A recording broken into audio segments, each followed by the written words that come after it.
കൊരിന്തോസുകാർക്ക് രണ്ടാമത്തെ ലേഖനം എഴുതുമ്പോൾ 2 കൊരിന്തോസ് 4:7 പൗലോസ് ഇങ്ങനെ പറയുന്നില്ലേ, പരമമായ ശക്തി ദൈവത്തിൻ്റെതാണ്. നമ്മുടെ ജീവിതം ഇങ്ങനെ ഒരു മൺപാത്രത്തിൽ തന്നേക്കുന്നതാണ്, ഒരു നിധിയായ ജീവിതമാണ്, ഒരു മൺപാത്രത്തിലാണ് തന്നേക്കുന്നത്.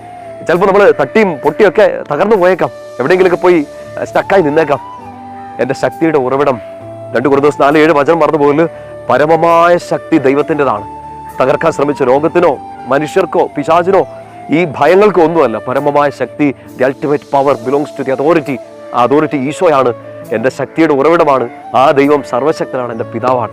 പ്രിയപ്പെട്ട സഹോദരങ്ങളെ, നിങ്ങൾ കടന്നു പോകുന്നത് എന്തൊക്കെ വിഷമത്തിലൂടെ ആണെങ്കിലും ഈ 2 വചനഭാഗം 2 കൊരിന്തോസ് 4:7 വായിക്കണം. സങ്കീർത്തനം 18 സമയമെടുത്ത് നിന്ന് ശാന്തമായിട്ടും നിന്ന് വായിച്ച് പ്രാർത്ഥിക്കണം. എൻ്റെ ശക്തിയുടെ ഉറവിടമേ, ഞാൻ അങ്ങനെ സ്നേഹിക്കുന്നു പ്രഖ്യാപിക്കണം. ഒപ്പം തന്നെ എന്തെങ്കിലുമൊക്കെ ഒരു ശക്തി ക്ഷയിച്ച് നിൽക്കുന്ന ഒരു അവസ്ഥ, ഇനി എന്നാ ചെയ്യേണ്ടതെന്ന് അറിയത്തില്ലാത്തൊരു പ്രതിസന്ധിയിലാണെങ്കിൽ നിങ്ങൾ പ്രാർത്ഥിക്കണം. നിങ്ങളുടെ കുടുംബം ഒരുമിച്ച് പ്രാർത്ഥിക്കണം. ഒരിക്കൽ കൂടി ആ വിശ്വാസപ്രമാണം ഒന്നിച്ച് പ്രാർത്ഥിക്കണം. സർവശക്തനായ പിതാവും ആകാശത്തിൻ്റെയും ഭൂമിയുടെയും സൃഷ്ടാവുമായ ദൈവത്തിൽ വിശ്വസിക്കുക. പരമമായ ശക്തി ആ ദൈവത്തിൻ്റെതാണ്. ആ ദൈവം നിന്റെ ശക്തിയുടെ ഉറവിടമാണ്. ആ ദൈവത്തെ നീ സ്നേഹിക്കുക.